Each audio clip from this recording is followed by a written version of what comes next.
Hold it. Show me ID. What are you doing at this courthouse? I'm a federal judge assigned to this building. What's your legal reason for stopping me? October 17th, 9:12 p.m., Maplewood Court, Brookhaven, Maryland. The street was the kind of quiet that made every sound feel too loud. A sprinkler ticking somewhere behind a fence. A porch light buzzing with moths. Tires hissing on damp asphalt as a silver sedan rolled to the curb and stopped in front of a two-story brick home with a wreath still hanging even though it wasn't a holiday. The driver killed the engine and sat for a second with both hands on the wheel, letting the last of the day drain out of her shoulders. She'd taken her shoes off at some point, the way people do when they've been on their feet too long, and her bare heel rested against the brake pedal. A leather briefcase sat upright in the passenger seat like it had its own posture. She checked her phone, not for messages, but out of habit.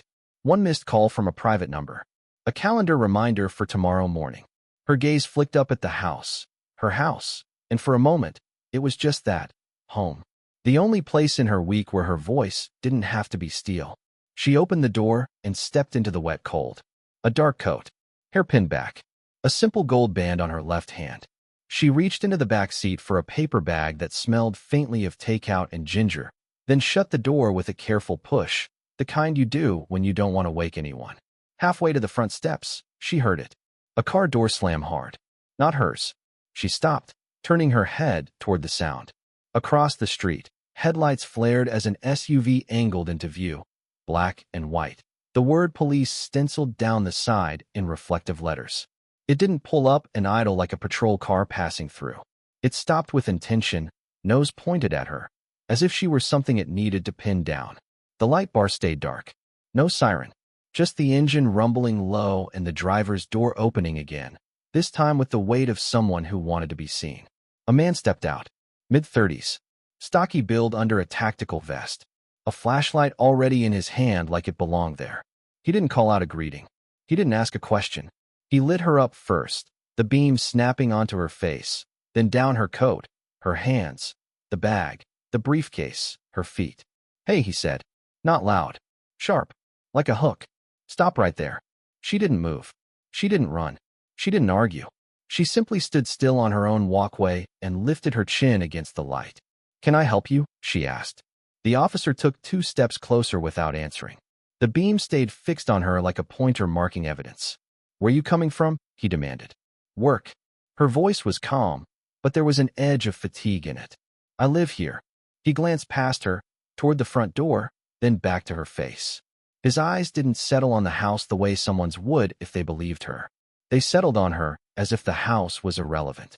As if the only thing that mattered was whether she fit. "You got ID?" he asked.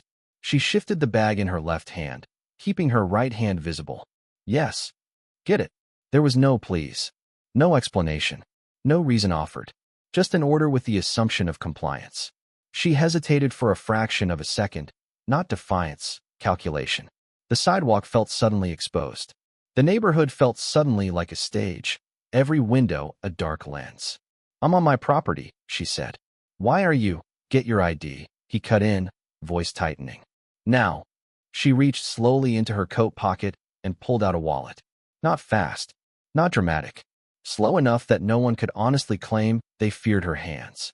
The officer's flashlight tracked the movement as if it were watching a weapon. She held the wallet out, closed. "Here." He didn't take it at first. He stared at her fingers. Then he snatched it and flipped it open with a thumb that looked practiced at flipping open other people's lives. A pause. A beat too long. Not recognition, something else. Suspicion, returning like a reflex. "Step over here," he said, gesturing toward the curb, toward the street, away from her front steps. "I'm not stepping into the street," she replied. "I'm standing right here." "What is this about?" His jaw flexed. His hand tightened around the flashlight, and the beam jerked, making her blink. "Suspicious person call," he said. "Neighbor said someone's been casing homes. You match the description." Her eyes narrowed slightly. "What description?" He didn't answer. The silence was an answer. She took a breath. "Officer, I live here. You can verify that with dispatch. You can look at my ID. You can look at the address." He leaned in closer, his voice dropping, making it more personal, more threatening. "Don't start telling me how to do my job." From the far end of the street, a porch light clicked on. Somewhere, a curtain shifted. The neighborhood, once indifferent, began to wake. She kept her hands visible. I'm not. I'm asking why you're ordering me around outside my own home. His eyes flicked toward the windows that had stirred, then back to her. His posture changed. He squared himself, like he understood he was being watched and didn't want to look wrong. But instead of backing down, he doubled down, as if the presence of witnesses made him more committed to being in control. Turn around, he said. She blinked. What? Turn around. Put your hands behind your back. Her voice sharpened. For what? He stepped in so close she could smell stale coffee on his breath. For resisting my investigation. Her pulse kicked. A small spike of disbelief. I haven't resisted anything. He moved behind her before she could step away. A hand clamped onto her wrist, not guiding, not gentle, gripping. He twisted her arm upward with a sudden snap of force that stole her breath. Pain shot through her shoulder. Stop, she said, her voice rising now, involuntary. You're hurting me. Then cooperate, he said, tone flat, as if pain was a teaching tool. She staggered, the bag slipping from her fingers, takeout hitting the concrete with a wet slap. The briefcase tipped, thumping against her leg. Her bare feet slid on the damp walkway. A second later, the first handcuff clicked closed. Metal on skin. Cold. Final. She tried to turn her head, to see his face, to force him to look at her as a person, not an object. Officer, listen to me. I live here. He yanked the other cuff on hard enough that she gasped. Behind them, a door opened. A woman's voice, uncertain at first. Is everything okay? The officer didn't respond. He raised his voice just enough to perform. Ma'am, stay inside. The neighbor froze on her porch, caught between curiosity and fear. She looked at the woman in cuffs, then at the officer, and something in her posture shifted. The recognition that whatever this was, it had already gone too far. The handcuffed woman swallowed through pain. Please, she said, speaking to the neighbor now, voice strained but controlled. Can you record this? The officer's head snapped. His eyes flashed toward the porch.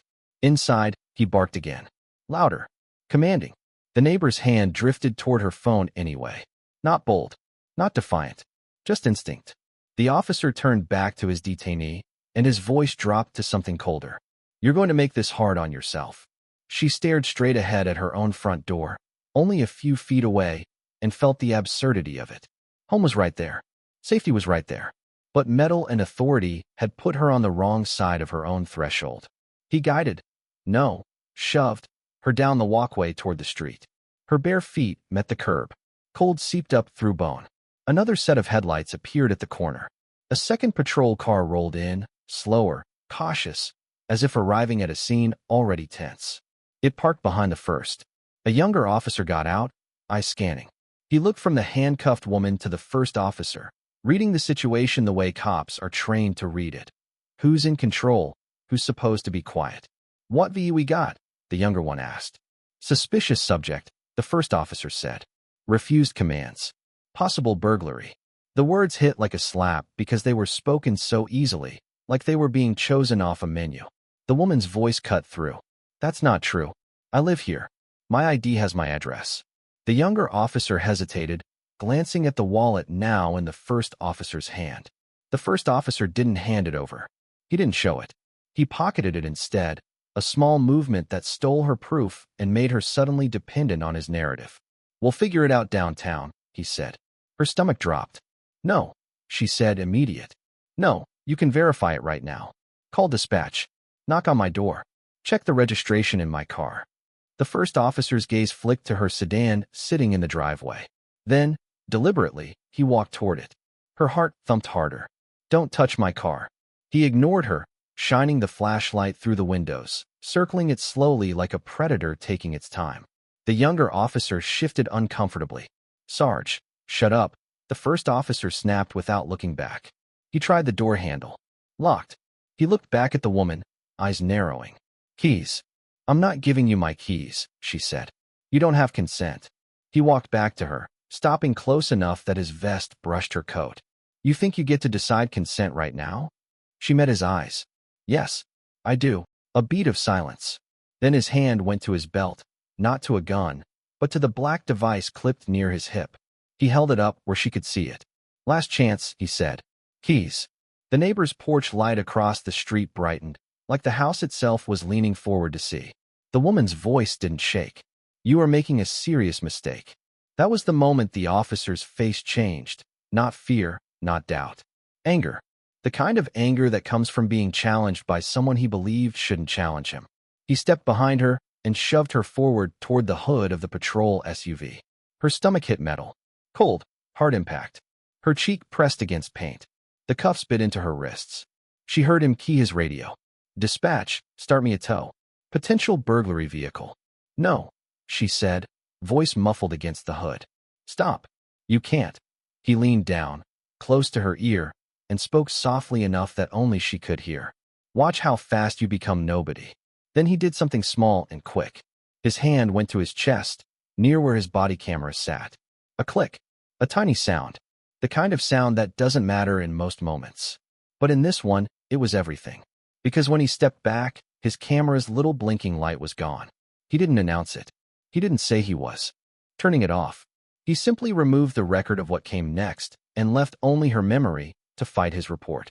Her breath turned shallow. "Turn your camera back on," she said. He laughed once, short and humorless. "Make me." The younger officer's eyes flicked to the camera mount. He noticed. His face tightened, but he didn't speak. Not yet. The first officer pulled her upright and walked her toward the second patrol car. She planted her feet. "Officer, you can't do this. You can't take me in like this." He jerked her forward.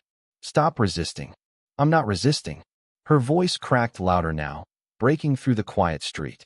A window opened somewhere. Another porch light clicked on. A man's silhouette appeared behind blinds. The neighborhood had become an audience, and the officer began speaking in a loud, performative cadence.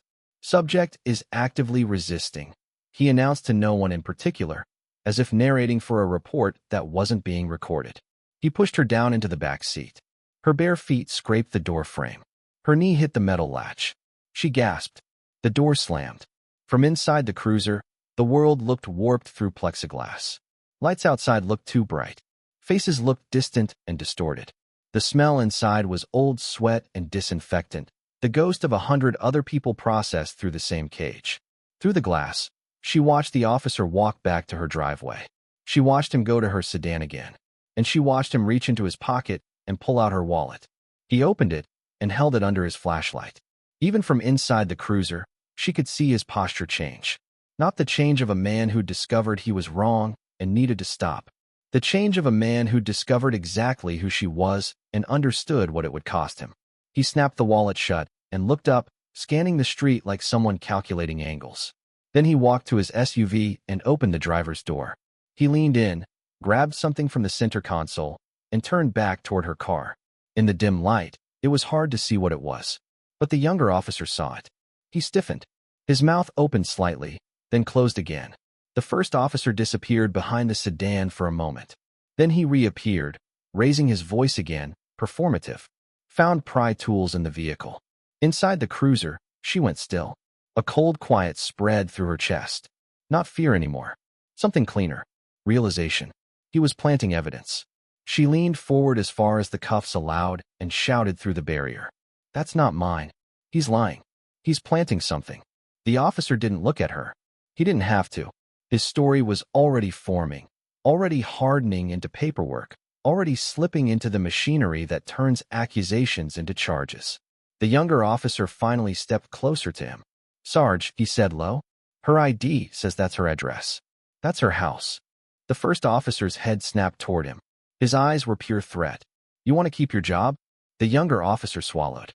He looked toward the porch lights, toward the watching windows, and for a second, he looked like a man split in half, between what he knew and what he was afraid to admit. The first officer held his gaze until the younger one looked away. Then he turned, walked back to the cruiser, and leaned down to the open window slit. "Enjoy processing," he said to her, voice low and satisfied. "Maybe you learned something tonight." The cruiser pulled away. Her house vanished behind the curve of the street, lights shrinking into nothing. At the station, the temperature dropped as soon as she walked through the automatic doors. Fluorescent light. Linoleum. The sound of a TV playing some late-night sports show in the corner, ignored by everyone. The smell of stale coffee and paperwork. They took her fingerprints like she was already guilty. They took her shoelaces even though she wasn't wearing shoes. They emptied her pockets and laid her life on a metal tray. Keys, a pen, a small notebook, her wedding band. When the booking officer read the charges aloud, the words sounded unreal. Attempted burglary, possession of burglary tools, resisting arrest, assault on an officer. She stared at him. Assault? I never touched him. The booking officer didn't look up. That's what it says. She requested a phone call. They gave her a phone that looked like it had been used by 1,000 desperate hands. The cord was greasy. The receiver was cold. She dialed a number from memory. Not a friend. Not family. A number she'd memorized because it was tied to the one thing she never thought she'd need for herself. The line rang twice. A man answered, voice cautious. This is the duty agent. She kept her voice steady. I need you to listen carefully. My name is Alana Pierce. I've been arrested by Brookhaven police outside my home. They're charging me with burglary. A pause. Ma'am, I'm a federal judge, she said. And the arresting officer turned off his body camera. The silence on the other end wasn't confusion. It was a recalibration. A world shifting. Where are you being held? The agent asked, voice suddenly hard. In booking, she replied. They took my ID. Do not say anything else to anyone there, he said. I'm making calls right now. Stay on the line. Tell me the officer's name if you know it. I didn't catch it, she said, but I can identify him. He's a sergeant. Stocky. Brown hair. Badge number. She forced herself to remember details through adrenaline. Looked like 3187. The agent's breathing changed, like a machine starting up. Okay, he said. Okay. Stay calm. Help is coming. The next hour was slow, deliberate humiliation, the kind the system uses to remind you who has power. She was placed in a holding cell with a bench bolted to the wall. No blanket. No shoes. The cold sank in. She listened to the station around her. Phones ringing. Doors buzzing. Laughter from a hallway. The casualness of people whose nights weren't being dismantled. Somewhere near midnight, the door opened. A lieutenant stepped in, face pale under fluorescent light. Behind him, 2 men in suits, federal security, not local. Their presence made the entire room tighten. The lieutenant approached the cell bars like he was approaching a crime scene. Judge Pierce, he said, voice lower than it needed to be. She stood. The lieutenant swallowed. There's been a misunderstanding. She stared at him. A misunderstanding doesn't involve planting evidence. His eyes widened slightly, then flicked away. One of the men in suits stepped forward, showing a badge so quickly it was more symbol than proof. We're getting you out, he said. Now. The lieutenant tried again, forced politeness masking panic. Judge, if we can just talk. No, she said. One syllable. Final. They escorted her out through a side hallway, away from the lobby, away from any public view. But the damage had already begun. Because even if they released her now, even if they called it an error, the arrest existed in the system. A record, a report, a narrative. And that narrative was written by the man who'd turned off his camera. By morning, the Brookhaven Police Department issued a short statement that said a suspicious person had been detained during an ongoing neighborhood investigation and that the subject was later released after verification of residency. No apology, no admission, just a sterile attempt to shrink what happened into procedure. It might have worked, if not for the neighbor across the street. Because while the officer's body camera was dark, Maplewood Court wasn't. The neighbor had recorded from her porch, hands shaking, voice whispering, "Oh my God," as she watched a woman being shoved into a patrol car barefoot. And the street itself had a quiet witness. A doorbell camera mounted on the brick column of Judge Pierce's own front porch, angled outward, capturing the officer's approach, his commands, his grip on her wrist, and the moment her takeout hit the concrete. The footage didn't show everything. It didn't show what he did when he stepped behind the sedan. But it showed enough. Enough to contradict his report. Enough to ignite a fire he couldn't smother. The video hit the internet that afternoon, posted by someone who didn't know her title, didn't need it, and didn't care. Captioned simply, "Cops arrest homeowner for walking to her door." By evening, millions had seen it. Then the delayed reveal landed. A local reporter finally got confirmation from a source at the courthouse. The woman in the video was not just a homeowner. She was Judge Alana Pierce of the United States District Court. And the moment that fact became public, the entire story changed shape. It wasn't a neighborhood misunderstanding anymore. It was a federal judge being racially profiled, physically manhandled, and falsely charged outside her own home by a sergeant who felt entitled to decide who belonged. The department tried to contain it fast. The police chief held a press conference with the mayor at his side, both of them framed by flags, both of them wearing faces meant to look serious. They promised an internal review. They asked for patience. They claimed they couldn't comment on an ongoing matter. But they couldn't control what the public already had: the footage, the screams, the cuffs, the shove. And they couldn't control what Judge Pierce did next. She didn't go on TV. She didn't post a statement dripping with emotion. She filed a formal complaint with the Department of Justice. A sworn affidavit, precise and devastating. In it, she described the shove onto the hood, the click of the body camera turning off, the false claim of pry tools, the threat: watch how fast you become nobody. The complaint triggered what the city feared most. Not protests, not headlines. A federal civil rights investigation. Within 48 hours, FBI agents arrived at Brookhaven Police Department with subpoenas. They pulled dispatch logs. They pulled radio traffic. They pulled the sergeant's incident report.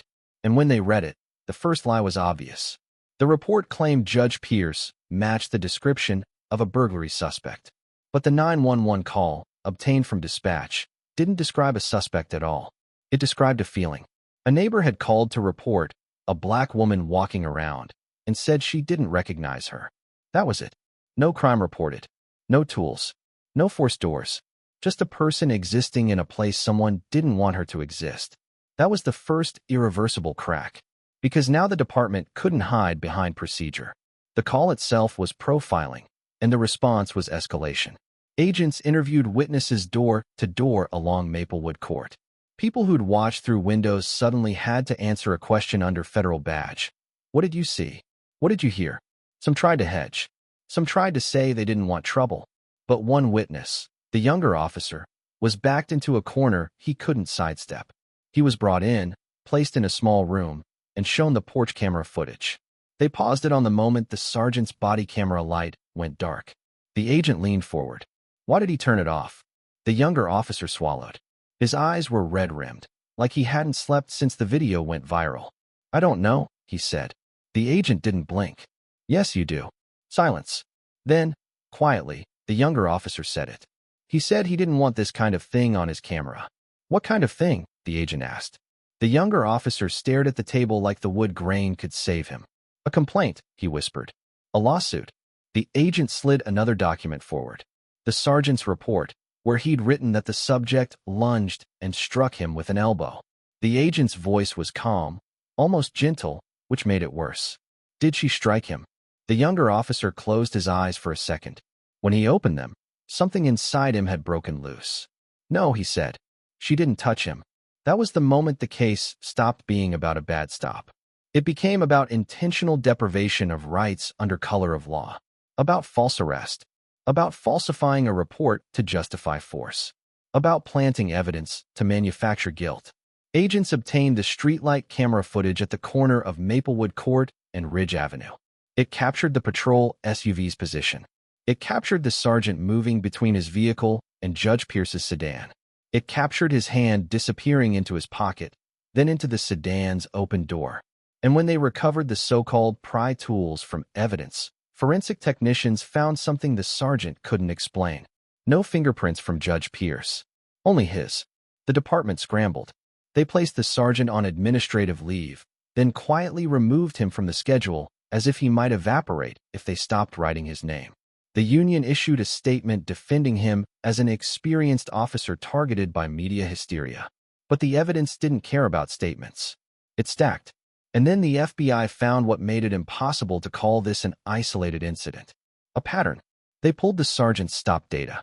Over 5 years, his stops were disproportionately against black residents in predominantly white neighborhoods. Warnings turned into searches. Searches turned into arrests. Arrests turned into charges that later fell apart in court. And buried in the department's internal files were prior complaints. Ignored, minimized, filed away. A black teenager stopped for loitering while waiting for his mother to pick him up. A black contractor questioned for trespassing while carrying a toolbox into a home where he had a signed work order. A black nurse asked to show ID while walking from her car to her apartment. All of them describing the same energy, the same certainty, the same message.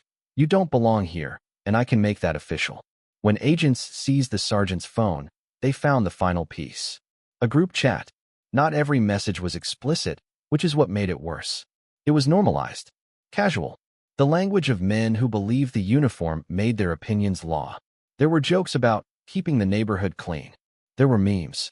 There were photos of people he'd stopped, sent like trophies. And there was a message sent an hour after Judge Pierce's arrest to the group. Got one. Tried the I live here routine. Didn't work. Below it, a laughing response. Below that, another. Bet she was gonna sue. The federal indictment came 3 weeks later. Not an internal discipline memo. Not a quiet resignation. An indictment. Deprivation of rights under color of law. False statements. Obstruction. Evidence tampering. Charges carrying up to 15 years in federal prison. The sergeant was arrested at dawn, not because dawn was convenient, but because dawn makes a statement. It turns the tables. It makes the powerful feel what they've done to others. Bright lights, handcuffs, neighbors watching from windows. When agents knocked on his door, his wife answered in a robe, eyes wide, hand gripping the frame like she could hold the world steady. He appeared behind her, face drained. An agent read the warrant. Another stepped forward with cuffs. The sergeant tried to speak, tried to control the narrative one last time. This is blown out of proportion, he said. You don't understand what it's like out there. The agent didn't argue. He simply said, put your hands behind your back. In court, Judge Pierce never took the bench. She sat in the gallery like any other citizen, coat folded neatly on her lap, hands still sometimes flexing as if remembering the bite of metal. The defense tried to paint her as arrogant, as difficult, as someone who provoked the officer by refusing to comply. But video doesn't care about tone. The jury watched her barefoot on her own walkway. They watched the shove. They watched the moment the body camera went dark. Then they watched the streetlight footage that showed the sergeant's hand entering her vehicle, the same hand later claiming it found tools. The younger officer testified, voice cracking when he admitted he said nothing that night. I was scared, he told the jury. I thought if I spoke up, I'd be next. The prosecutor didn't let the fear soften the truth. And what happened to her? She asked, pointing toward Judge Pierce. Because you stayed quiet? The younger officer's eyes filled. She got arrested, he whispered. For nothing. The defense tried to challenge the fingerprints. They tried to challenge the camera angles. They tried to suggest a conspiracy, but the facts lined up too cleanly. And then the prosecutor played the group chat message. The jurors stared at the screen as the sergeant's words appeared in black and white. Casual cruelty frozen into evidence. The courtroom didn't gasp. It went silent, because everyone understood what they were looking at. Not a mistake. A mindset. A weaponized certainty that the uniform made him untouchable. The verdict came back on a Friday afternoon. Guilty. On all major counts. The judge at sentencing was not sentimental. He didn't sermonize. He didn't perform outrage. He read the facts, methodical. You abused your authority, he said, looking directly at the sergeant. You used the power of the state to strip a citizen of her rights. You falsified records. You attempted to manufacture evidence. You did this not in pursuit of public safety, but in pursuit of control. The sergeant stood rigid, jaw clenched, as if trying to hold back the collapse of the identity he'd built around the badge. The judge continued. This court sentences you to 180 months. 15 years. A number that landed in the room like a door locking. The sergeant's knees buckled slightly, just for a second, before he caught himself. His wife cried out behind him, a small sound swallowed by the courtroom's hard air. Agents moved in. Cuffs clicked. This time, the camera lights were on. As he was led away, he turned his head toward the gallery, toward Judge Pierce, as if searching for something. Mercy, anger, anything that would let him believe this was personal, a feud, a fluke. Judge Pierce met his eyes. Her face didn't gloat. It didn't plead. It was still. Final. Not emotion. Accountability. Outside the courthouse, the Brookhaven Police Department announced sweeping changes. Mandatory body camera activation with automatic auditing. Independent review of use of force incidents. A new policy restricting pretext stops based on vague suspicion calls. A civilian oversight panel with subpoena power. The DOJ oversight didn't come as a suggestion. It came as a condition of survival. Some officers resigned. Some complained. Some swore it would tie their hands. But the point was never to comfort them. The point was to stop the machinery that had made a simple walk to a front door into a criminal charge. Weeks later, Maplewood Court looked the same as it always had. The same lawns. The same quiet. The same porch lights. But something had shifted, subtle and permanent.